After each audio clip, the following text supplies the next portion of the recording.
Olá, irmãos, a paz do Senhor Jesus a todos. Quero compartilhar hoje uma palavra que está no livro de Romanos, capítulo 5, verso 12. Romanos 5, 12. E diz assim: Pelo que, como por um homem entrou o pecado no mundo, e pelo pecado a morte entrou no mundo, assim também a morte passou a todos os homens, e por isso todos pecaram. Até aqui. Eu quero lembrar de algumas situações. Por exemplo, antigamente não havia o conhecimento da morte, não havia o conhecimento das trevas, não havia o conhecimento do erro. Só havia o que havia e era aquilo e era bom. E quando o primeiro homem peca, quando Adão peca, o pecado entra no mundo. Aqui diz: como por um homem entrou o pecado no mundo. Então quando ele peca, por um homem o pecado entrou no mundo. E quando o pecado entra no mundo,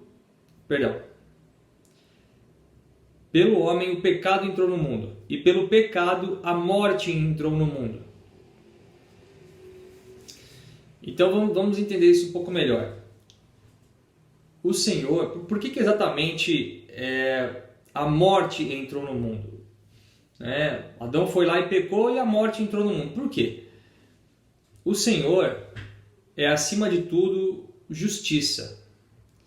Ele tem justiça em sua essência, ele tem justiça na sua genética, ele é justiça, ele emana justiça, não é como nós.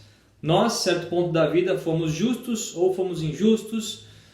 Pode ser que hoje nós sejamos justos, mas em certo ponto já fomos injustos. Não é nossa essência, é algo que a gente busca. A justiça a gente busca, a gente pratica. É diferente de você ser justiça. E o Senhor é, acima de tudo, justiça. Esse é o ponto-chave para a gente entrar no entendimento aqui. Tá? Mas por que exatamente foi a morte que o Senhor imputou pelo pecado de Adão? Deus é ruim? Ele quis fazer algo? Não. O Senhor, ele é justiça, e por ser justiça, ele tem que condenar o ato errado. Ele tem que ser juiz disso, ele tem que aplicar juízo sobre o erro. E o salário do pecado é a morte. O juízo sobre o pecado é a morte. Então, ele precisava aplicar o juízo da morte, porque ele era justo. Isso é justiça.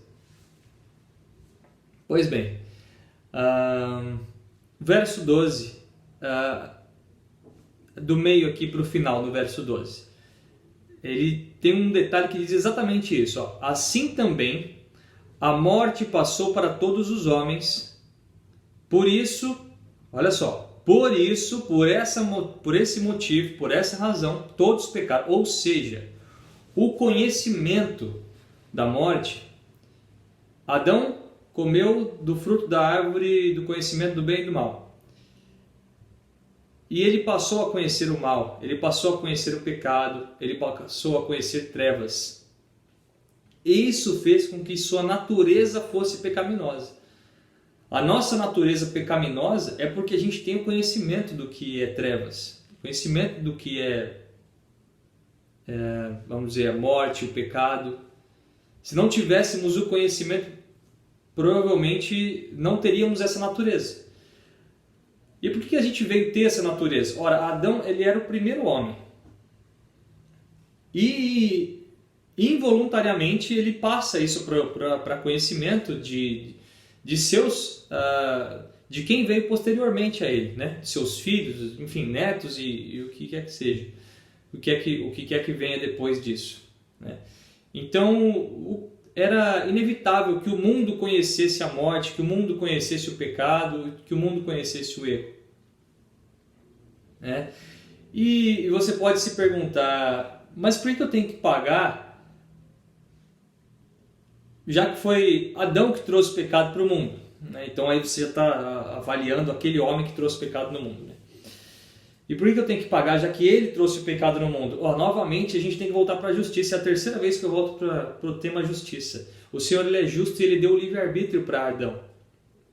Tá? Quando Adão vai e peca, ele peca por si só. Ele tem o livre-arbítrio. Claro que o Senhor tem que imputar um juízo, uma justiça ali. Mas ele está permitindo o livre-arbítrio que aconteça. E ele é justo para não interferir nisso.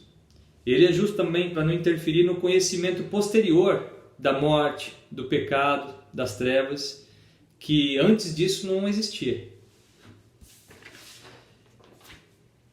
Mas vamos um pouquinho mais longe aqui. Você falou assim, o Senhor teve que trazer a morte para o mundo porque o homem trouxe o pecado trouxe a morte, então era inevitável que trouxesse a morte para o mundo. Então por que o Senhor não evitou que o mal entrasse no mundo? Ou que houvesse uma árvore do conhecimento do bem e do mal? Por que o Senhor então não impede que o príncipe das trevas, Lúcifer, ou o mal, Satanás, fosse seduzir Eva no jardim do Éden? Por que Deus então não permitiu que o mal interferisse até hoje no mundo? Para responder isso, novamente eu volto para a justiça. É sempre a justiça de Deus. Por que justiça? Se a gente entende que a justiça é a essência de Deus, eu vou tentar dar um exemplo aqui para a gente tentar chegar num entendimento. Pense que existe um presidente e esse presidente ele governa sobre uma nação e ele, na verdade, criou essa nação. E ele tem ali o seu povo, ele tem ali servos.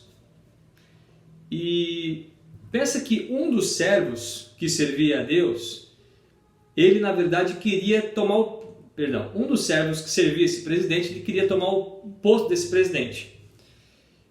Então ele quer se candidatar, porque ele quer estar no centro, ele quer ser o presidente, ele que quer governar, né?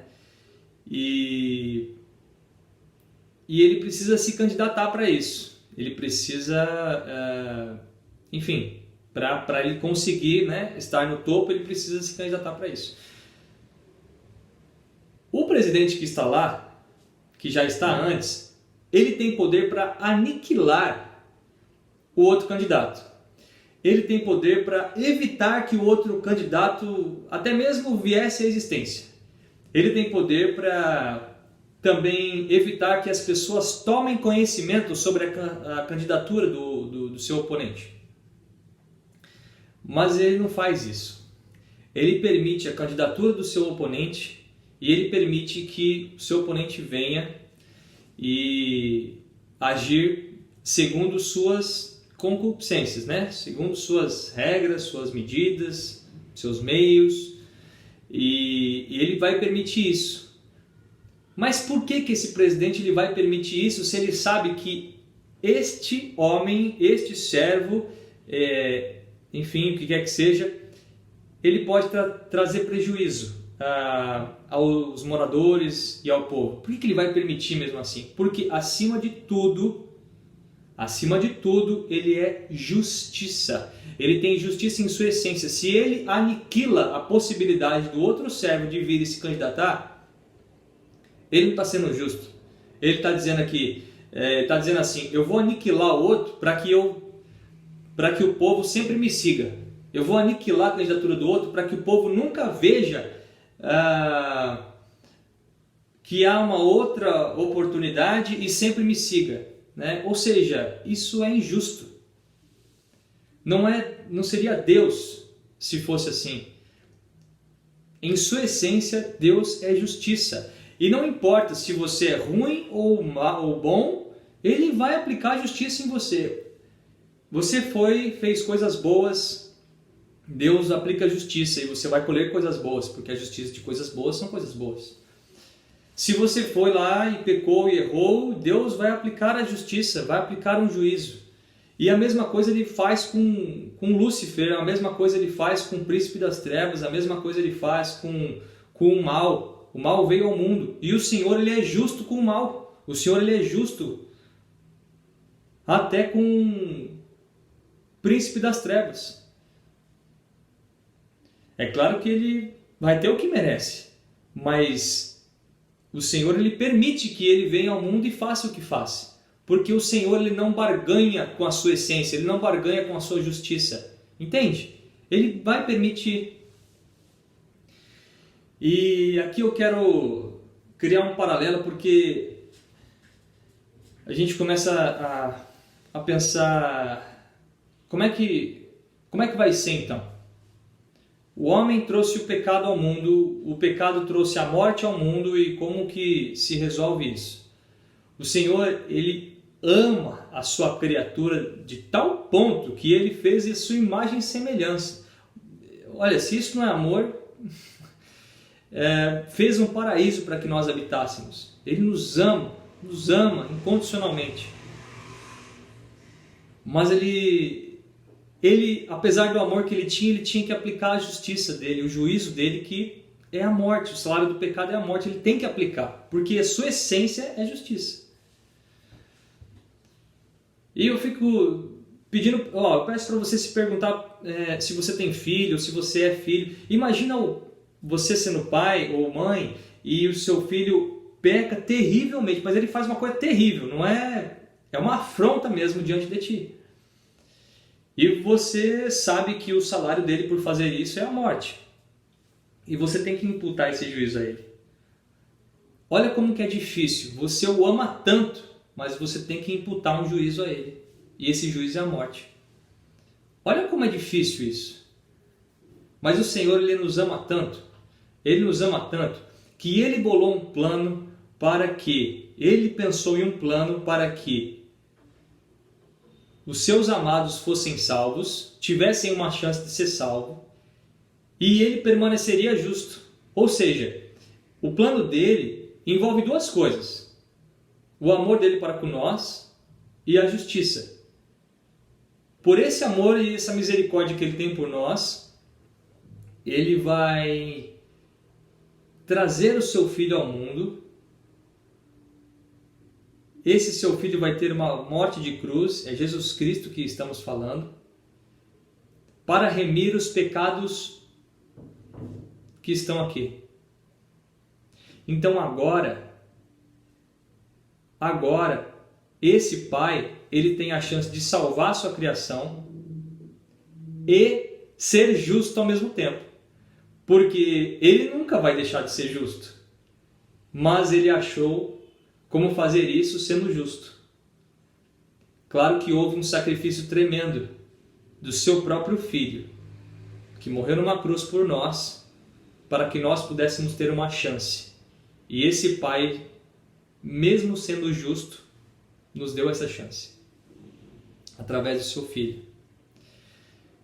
Só para finalizar, irmãos, tem mais 2 versículos que são extraordinários, está aqui em Romanos 5, verso 18 e 19. Para que nós meditemos nisso. Olha só, pois assim como por uma só ofensa veio o juízo sobre todos os homens para condenação, assim também veio, por um só ato de justiça, a graça sobre todos os homens para a justificação da vida. Ou seja, Jesus Cristo, por isso que se diz, Jesus Cristo nos justificou na cruz. Por isso que existe esse termo, né? E é maravilhoso, porque se um dia você, não sei, ficou chateado com o que Adão fez, o Senhor está dizendo aqui, por um homem sim veio a ofensa, o pecado e a morte sobre o mundo, mas por um só ato de justiça veio a graça sobre todos os homens para a justificação da vida. E ele fala de obediência e desobediência, aqui no 19. Como pela desobediência de um só homem, todos foram feitos pecadores. Mas também pela obediência de um só homem, todos podem ser feitos justos. Ou seja, Deus te ama tanto que Ele preparou preparou esse plano para te resgatar, por tanto amor que Ele tem a você. E eu quero deixar essa mensagem que me tocou bastante e eu senti estar trazendo aqui para a realização desse vídeo. Que a paz do Senhor Jesus e a graça dele esteja com todos. Amém.